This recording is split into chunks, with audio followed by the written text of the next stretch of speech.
하나님 앞에 홀로 서 있는 엘리야에 대해서 저번 주에 하나만 말씀을 드렸습니다. 하나님 앞에 홀로 설 때 어떻게 해야 흔들림 없이 설 수 있는가? 또 연약함과 절망 속에서 신앙을 지키는 길은 뭔가?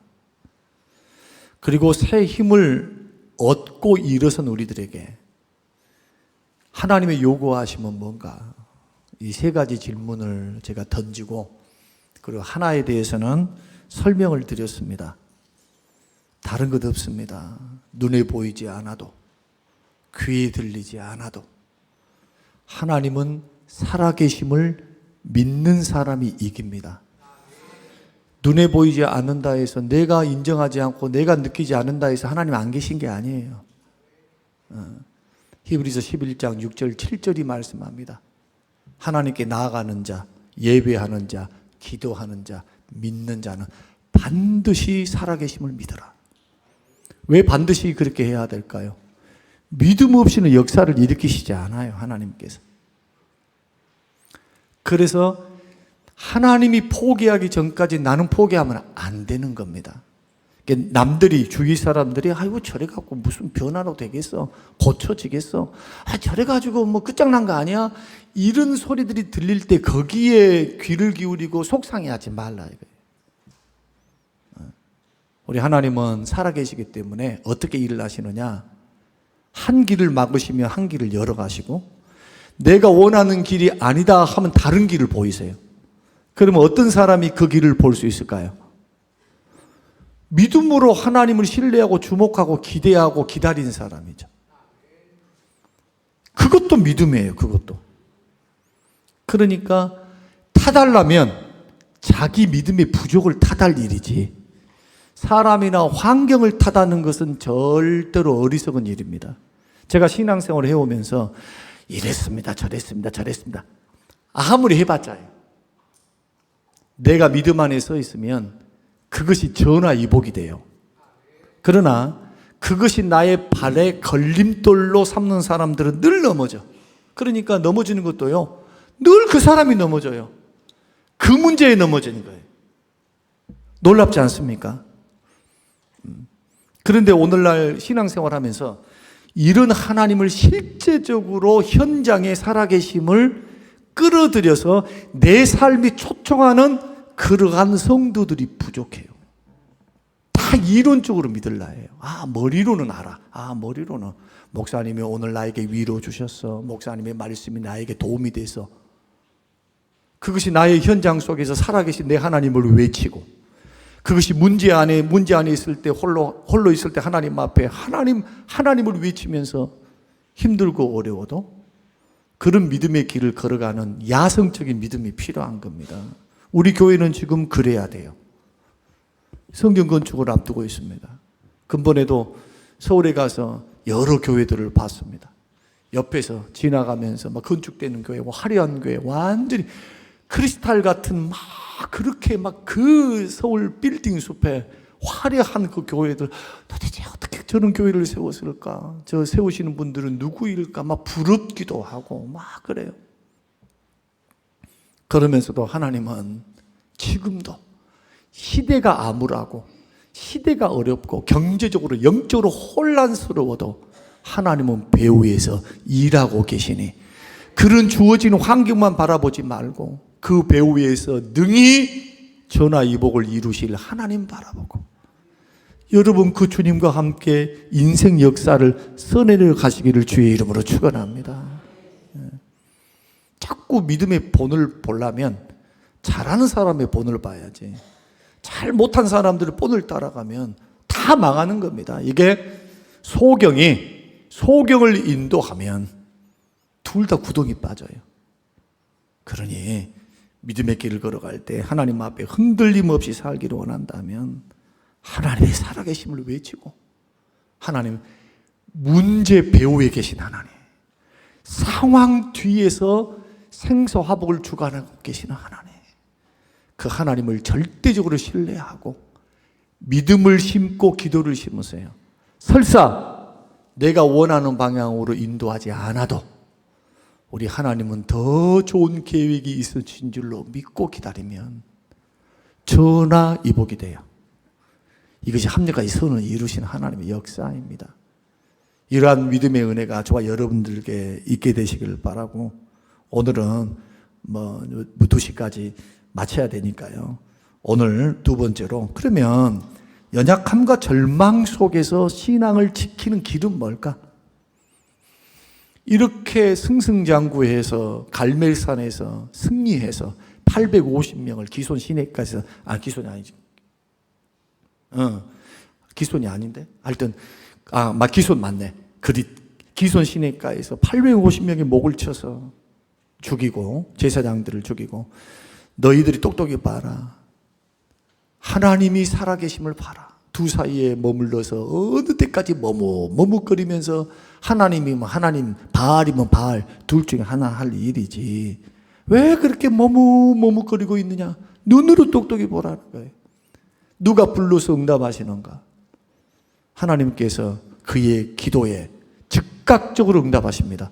즉각적으로 응답하시고, 그 살아계신 하나님의 역사 가운데 이제 850명 우상의 단지에, 그 우상 단지 제목되는 제사장들을 다 죽였던 그 신앙적인 야성은 어딘가 사라져버리고 완전히 절망해가지고, 이세벨이가 너를 죽기 전까지는 내가 밥도 안 먹고 막 이러면서 반드시 너를 죽인다, 특공대 보내란다 하니까 그 말을 듣는 순간 간담이 그냥 서늘해지고, 그렇게 죽겠다고 하나님 앞에 이제 도망간 거죠. 누구를 피해서 도망가는 겁니까? 이세벨을 피해가지고 도망을 가는 거예요. 낙심절망해가지고 로뎀나무 아래에서 하나님 저 죽여주세요. 이 정도 했으면 됐지 않아요? 이 정도 했으면 됐습니다. 하나님, 우리 조상들이 했던 것보다 나는 더 열심히 했습니다. 오늘 본문에서도 뭐라고 말합니까? 내 신앙이 열심히 특심하다, 유별한다. 14절. 그가 대답하되 내가 만군의 하나님 여호와께 열심히 유별합니다. 그 말은 무슨 뜻입니까? 하나님, 주변에 많은 사람이 있지만은 나는 다른 사람하고 다릅니다. 하나님을 향한 믿음이 정말로 진심입니다. 가짜일까요? 진짜죠. 이렇게 믿음에 확신도 있고 믿음의 성공을 거두어도 넘어질 수 있어요. 그 성경은 이렇게 경고합니다. 선줄로 생각하는 자는 넘어질까 조심하라. 끝까지 교회에서는요, 된 것처럼 여기면 안 되는 겁니다. 그래서 이러면 됐어. 아니요. 개인의 신앙은 주의 은혜에 붙들리는 것은 100% 하셔야 돼요. 100%. 신앙이 좋다는 게 뭡니까? 내 자아가 철저히 100% 죽고 성령에 의해서 이끌림을 받는 거, 100% 주님에 의해서 이끌림을 받는 거. 의지가 있다면 성령께서 허락하신 의지를 가지고 걸어가는 거. 그러면 이런 의문이 생겨요. 그러면 생각도 하지 말란 말입니까? 아니죠. 생각해야죠. 그러나 생각을 점검하죠. 내 생각인가? 성령의 생각인가? 마귀가 주는 생각인가? 내 속에서 일어나는 생각인가? 성령의 감동으로 주는 생각인가? 그래서 마음과 생각은 전쟁터입니다. 전쟁터. 어떻게 할까요? 연약함 속에서 승리할 수 있는 방법. 내가 발버둥 친다고 되지 못한다. 첫째, 내가 애쓴다고 안 된다. 언제요? 탈진했을 때는요, 백약이 무효입니다. 여러분 보세요. 왜 시험에 들지 말라고 하느냐 하면 그 말이에요. 시험에 들면 백약이 무효입니다. 목사가 찾아가도 아무래도 안 돼요. 부를 필요도 없어. 안 돼. 제가 지금까지 해보니까 초창기 때는 그걸 몰랐어요. 그래서 인간적인 방법으로, 가진 방법으로 다 하려고 그랬어요. 그래서 어떻게 하든지 인간적인 방법으로 물론 그것이 효과가 좀 있기는 있어요. 그러나 그것이 영혼을 살리는 것이 아니에요. 아, 우리 목사님은 사랑이 좀 많다? 이 정도지. 이것이 결정적으로 그 영혼을 일으켜 세울 수는 없어요. 여러분, 정말 다시 한번 부탁드립니다. 어떤 경우에서도 시험은 올 수 있어요. 그러나 시험에 빠지면 안 됩니다. 엘리야를 통해서 배울 수 있는 게 그거잖아요. 영적 침체 누구든지 올 수 있다. 그러나 침체 빠지니까 어떻게 합니까? 모든 것을 부정적으로 봐요. 모든 게 부정적이에요. 그러니까 부정적으로 되어지는 사람들, 개인들을 보면 어떻게 바꿉니까? 바꿀 수가 없어요. 내버려 둬야지. 그래서 개인이, 주변 사람이 그런 일들이 올 때 가타부타 말하지 말고 하나님이 하셨던 방법을 내야 돼요. 그냥 먹을 거 갖다 주고 옆에 있어주고 또 일어나면 또 뭐 마실 거 주고 쉬어라 그렇게 말을 하고, 그래서 뭐 일을 못합니다 뭐 그것밖에 못, 이런 말 하면 안 돼. 절대로 자기 자신에게도 지금 누구든지 침체 올 수 있다니까요. 그러니까 영혼 관리라고 하는 것은 굉장히 중요한 것인데, 영적 관리, 절대로 에너지가 완전히 빠지도록 그렇게 방치해서는 안 된다. 은혜도 날마다 받아야 되고, 날마다 충전받아야 되고, 날마다 하나님의 은혜가 없으면 못 산다. 그러니까 예배 시간마다 여러분이 나오는 곳마다 은혜를 받아야 돼요. 그렇게 해야 돼. 그렇게 자꾸. 그러니까 모아놓고 어떤 특별한 것을 가지고 하지 말고, 내가 하나님을 따라서 걸어가는 길, 봉사하는 길, 운전할 때, 뭘 할 때 그곳에 주님이 계시니 주님 영적으로 자꾸 주위에서 일하시는 하나님을 상상하고 믿음으로 바라보면서 여러분의 영혼을 잘 관리할 수 있게 되시기를 주의 이름으로 축원합니다. 자, 만약에 침체 빠졌다. 이겨낼 수 있는 유일한 방법은 절망 중에 찾아오시는 하나님께 있습니다. 그때 하나님 어떻게 하시느냐? 하나님은 절망 속에 있을 때 찾아오십니다. 이세벨의 위협 때문에 막 죽겠다 어쨌다 막 이른다고요. 그런데 하나님이 하십니다. 그래서 우리들은 바라보면서 주변 사람들, 내 자신을 바라볼 때 막 많은 거 하지 마세요. 침체가 왔을 때는 막 많은 거 하지 마세요. 누가 불러내도 누가 뭘 해도 하지 마세요. 조용히 쉬세요. 그냥. 그리고 말을 하세요. 어떤 말을 해야 되냐? 나는 좀 쉬고 싶다. 나는 조금 시간을 주십시오. 이러면 돼요. 그렇게 하고 잘 먹고 잘 쉬면서 뭘 바라보고 있어야 되느냐? 하나님이 나에게 찾아오시는 것을 기대하셔야 돼요. 여러분, 주의 성령이 역사하시면 어떤 일들이 발생하느냐 하면, 그렇게 말씀이 들리지 않고 은혜가 없고 죽고만 싶었던 사람이 성령님이 찾아오사 만져주시잖아요. 한마디 말에 만져주시잖아요.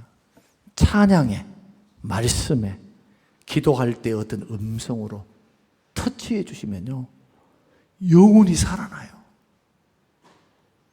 그렇게 눈물이 메말랐던 사람이 닭똥 같은 눈물을 흘리면서 하나님이 느껴지기 시작하는 겁니다.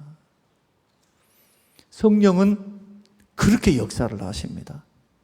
그래서 예수는 내가 잘 믿고 있다, 여러분이 생각하신 분이 어떤 이유 때문에 저것 때문에 뭐 절망하고 낙심하고 좋아요. 무슨 연약함 때문에 힘들어 있다, 좋습니다. 그것이 누구 이유 때문이다, 좋아요. 다 좋아요. 그러나 한 가지는 꼭 기억하셔야 돼요. 절망과 연약함과 침체에서 건지실 분은 하나님밖에 없다는 거. 그분이 찾아와야 위로가 돼요. 옆에 있는 사람들을 말을 해도 위로가 잘 안 돼요. 귀찮기만 하고. 결국 세미한 음성 소리, 폭풍우가 다 지나간 후에 주님의 음성이, 엘리야야, 네가 지금 어디에 서 있니? 그러면서 뭐라고 말하냐면, 주님이 이렇게 말합니다. 왜 여기 있어? 왜 여기 있니? 주님이 물으십니다. 하나님, 지쳤습니다. 열심히 특별하고 유별한데 지금 이세벨이가 나를 잡아 죽이려고 하는데 나 혼자 남았거든요. 다 죽여버리고 나 혼자 남았어요. 도대체 버틸 수 없어요. 혼자입니다. 주님이 아니다 그러십니다. 7,000명 남겨뒀다. 그리고 나는 아직 너를 활용하고 사용하란다. 결론입니다. 자, 우리가 홀로 있을 때, 하나님 앞에 홀로 있을 때 여러 가지 환경과 여건에서 이길 수 있는 방법, 문제를 뛰어넘을 수 있는 방법, 문제를 딛고 승리할 수 있는 방법은 하나님은 살아계신다. 그분이 살아서 역사하신다 라고 하는 믿음입니다. 연약하고 절망이 있을 때는요, 쉬세요. 아무것도 하지 마세요. 그리고 그것을 허용해 주세요. 교회에서는요, 그것을 인정해 주셔야 돼요. 판단하면 안 됩니다. 판단하지 마세요. 사람이 넘어질 수 있어요. 연약함 속에 있을 수 있어요. 좀 답답하지만 왜 저러는 거, 왜 저래야 되는 거, 아니요, 사람이니까 그럴 수 있어요.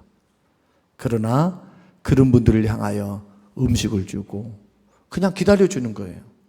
기도하는 마음으로. 누가 하신다고요? 하나님이 하세요.